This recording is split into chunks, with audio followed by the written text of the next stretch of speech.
Good afternoon. In a quiet Andalusian town at the edge of dawn, a voice moves through the streets like something between music and grief, reciting verses about love and dark root of human feeling. It is a voice that feels both urgently alive and already fading, as though it understands something about its own brevity that the listener does not yet. Tonight I'm here with Rowan Hotsteel. Good evening, Clara.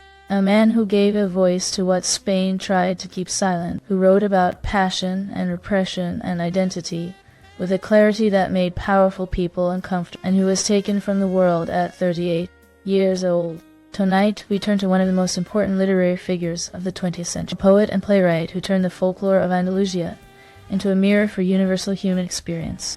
The question tonight is not only what Federico Garcia Lorca wrote, but why his words continue to live when the forces that ended his life have long since passed from the world. He was one of the most celebrated writers Spain had produced in a generation, known across the Spanish-speaking world, performed in Madrid and Buenos Aires and Havana. In August of 1936 he was arrested in Granada, and shortly afterward his life ended. No trial was held. No official record confirmed where his remains were taken. We are speaking about Federico Garcia Lorca. Poet, playwright, musician, artist, and one of the defining voices of his time. A man whose work explored the darkest and most tender territories of human life, and whose absence left a silence that Spanish literature has never entirely filled. Then let us begin where he began, in the landscape and the culture that formed everything he would later say. Federico Garcia Lorca was born in June of 1898 in Fuentevaqueros, a small agricultural village in the province of Granada, in the heart of Andalusia. His father was a prosperous farmer, his mother a former schoolteacher, who played the piano and read to her children, and insisted that the life of the mind was not separate from the life of the body. The Andalusia he grew up in was a world of extraordinary sensory richness. Olive groves and sierra, the rhythms of flamenco, the oral traditions of village life, the presence of Moorish history in the architecture, the music and the language of the place. So the landscape itself was one of his teachers. Yes, he absorbed it all with a child's intensity and a poet's precision. He was drawn to music before he was drawn to words. He learned the piano seriously and performed throughout his life, accompanying flamenco singers, composing arrangements of traditional songs, and developing an understanding of musical structure that would later inform the rhythms of his poetry. He was also deeply affected by the folk culture around him, coplers and romances, the ancient ballads that had been passed down through generations, carrying stories of passion and honor and grief, printed word. So his voice was formed from music and oral tradition, before it was formed from literary education. Yes, and that origin gave his work a quality that distinguished it from almost everything else being written in Spain at the time. He arrived in Madrid in 1919 to study at the Residencia de Estudiante, one of the most remarkable intellectual environments in early 20th century Spain. There he encountered Salvador Dali, Luis Buñuel, and the wider circle of artists and thinkers who would become known as the Generation of 27, the group of Spanish poets and writers who sought to fuse the deep traditions of Spanish literature with the innovations of European modernism. So he arrived in Madrid and immediately found the company of those who would shape the cultural life of a generation. Yes, and within that company he was already exceptional. His first collection of poetry, the Libro de Poemas, appeared in 1921, and his second, Canciones, in 1927. But it was the Romancero Gitano, the Gypsy Ballads, also published in 1927, that made him famous. The Gypsy Ballads drew on the ancient Romance tradition, the ballad form that had moved through Spanish poetry for centuries, and charged it with imagery so vivid and strange, and precisely observed that readers who had grown up with that tradition found it transformed beyond recognition and yet entirely recognizable. So he made the traditional new, without abandoning what made it true. Yes, and his themes were as distinctive as his style. Lorca returned again and again to the great forces he believed governed human experience. Love in its most desperate and ungovernable form, death not as an abstract ending, but as a presence woven into life from the beginning desire that the social order could not contain, and the suffering of those whom that order excluded or destroyed.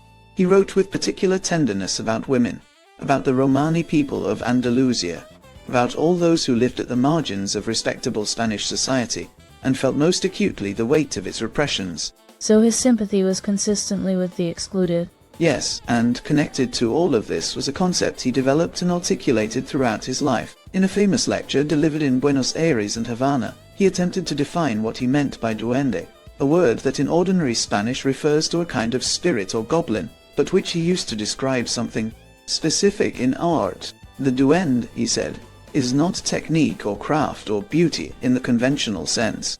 It is the dark force that rises when art confronts its own mortality. The moment when a singer or a dancer or a poet touches something real enough to be dangerous. A performance has duende when it carries within it the awareness of death. When the emotion it produces is not pleasurable decoration, but a wound that opens the audience to something they had been protecting themselves from.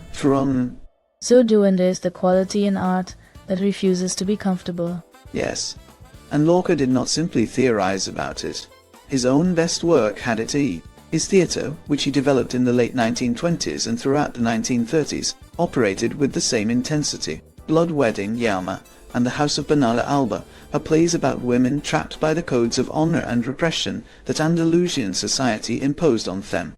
They are plays in which the force of desire and the weight of convention are set against each other, with an inevitability that feels Greek in its structure, and yet entirely rooted in the specific textures of 20th century rural Spain. So his theater was not merely Spanish in its subject matter, it was universal in its questions. Yes, and between the great Andalusian work and his mature theatre came an experience that transformed his perspective entirely. In 1929, Lorca traveled to New York, where he spent nearly a year studying at Columbia University. He arrived at one of the most disorienting moments in American history. The months immediately following the Wall Street crash of October of that year. New York disturbed him profoundly. He found the city inhuman in its scale, brutal in its indifference to suffering, alienating in its noise and its speed, and the way it seemed to reduce people to economic functions. So New York produced a crisis of some kind in him. Yes, and it produced the most formally radical work of his career. The collection Poet in New York, published posthumously, bears no resemblance to the ballads of Andalusia. Its imagery is fractured, visionary, sometimes terrifying, influenced by surrealism but never reducible to it. It is the work of someone confronting a civilization he found fundamentally hostile to everything he valued, and doing so without softening the encounter. From New York he traveled to Cuba, where he experienced something entirely different. A culture in which the African and Spanish and indigenous traditions had fused into something alive, and warm and generative. So Cuba offered him what New York had denied him. Yes, he described Cuba as a paradise, a place where he felt himself again.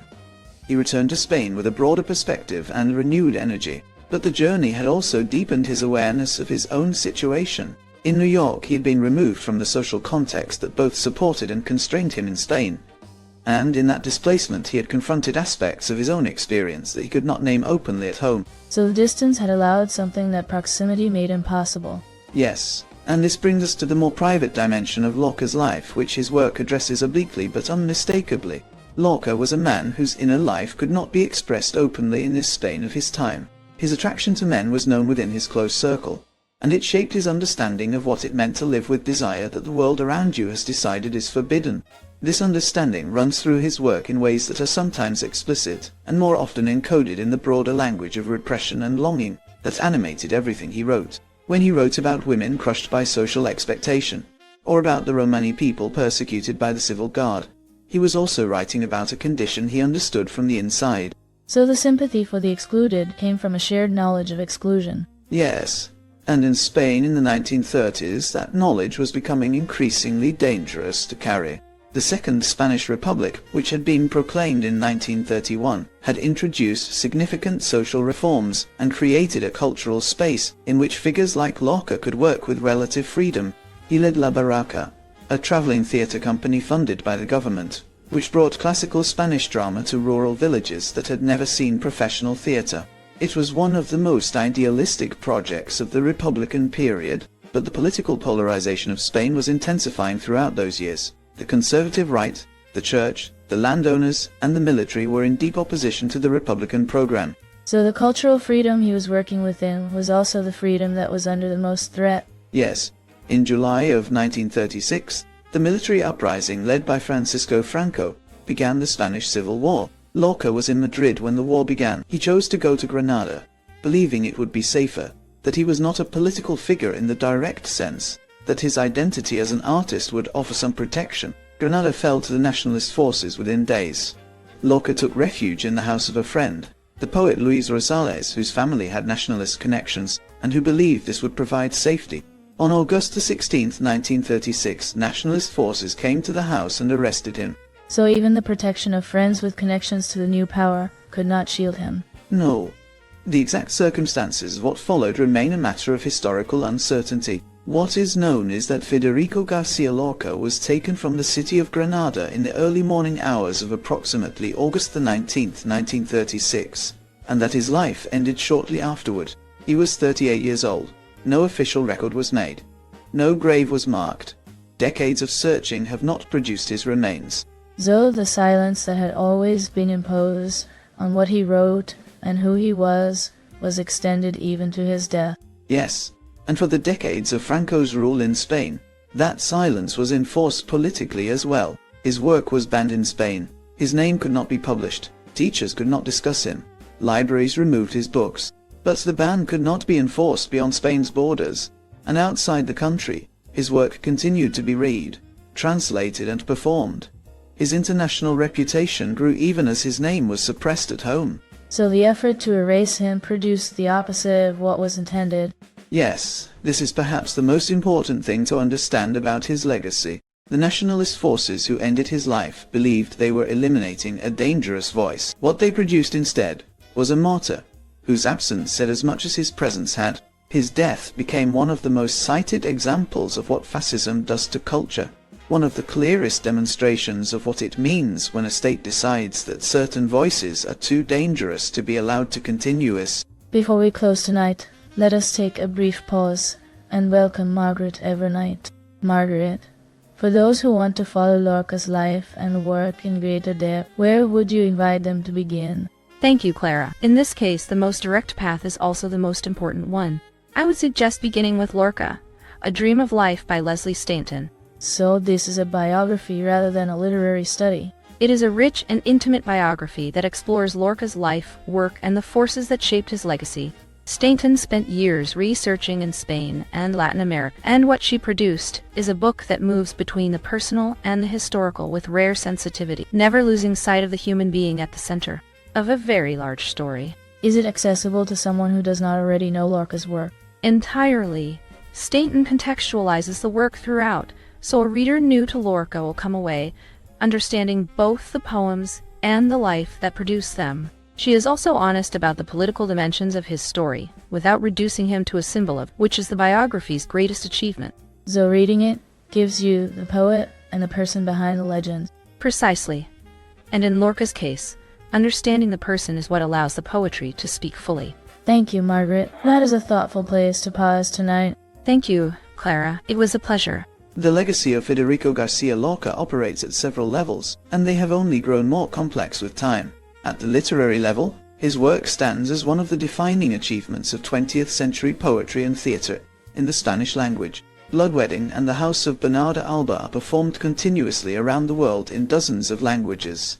His poetry has been translated into more languages than almost any other Spanish language writer of the 20th century. The universality of his themes, the crushing weight of social expectation, the violence that desire can provoke, the beauty that exists alongside and within suffering, has made his work legible across cultures that have made no direct connection to Andalusia or Spain. So the specificity of his roots did not limit the reach of what he made from them. No. And at the political level, his story has become one of the most cited examples of the cost of cultural suppression. The question of what was lost with his death, what he would have written in the decades he did not have, is one that Spanish literature has returned to repeatedly. He was at his creative peak when he was taken. The House of Bernarda Alba was completed just weeks before the outbreak of the Civil War. It was never performed in his lifetime. So his last masterwork was written for an audience he never reached. Yes, and that detail concentrates the tragedy into something almost unbearable.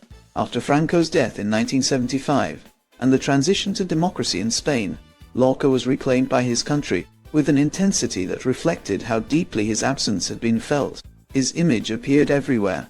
His works were performed across Spain. His hometown and the landscape he had loved became sites of pilgrimage for those who understood what he had represented, and what had been done to end it. So the reclamation was powerful, but it also carried the sadness of everything that could not be recovered.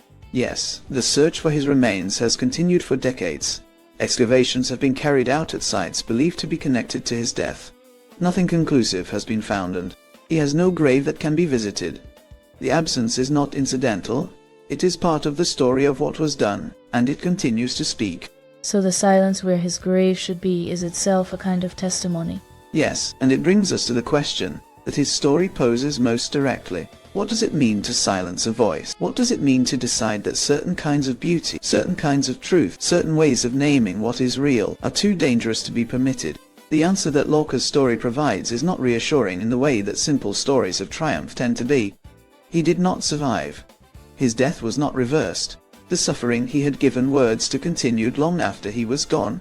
And yet, the words survived. Yes, they survived the censors and the ban and the decades of enforced silence. They survived because the things he wrote about, the longing that cannot be contained, the grief that will not be silenced, the beauty that insists on existing even in the most hostile conditions, are not things that power can permanently suppress. Federico Garcia Lorca's voice was silence, but his words continue to speak. Art survives where power fails. Thank you for staying with us tonight, and thank you, Rowan, for guiding us through the life, the work, and the long and unfinished echo of a voice that was taken too soon and has never entirely stopped speaking. He said that art with to end always carries the awareness of death. Perhaps it is fitting that his own absence has become one of the most powerful arguments for what his work always claimed, that some things cannot be destroyed by force. If this conversation stayed with you, you are welcome to like, comment, and subscribe. You will find other episodes here where history, ideas, and power are approached slowly. Until next time, stay with us.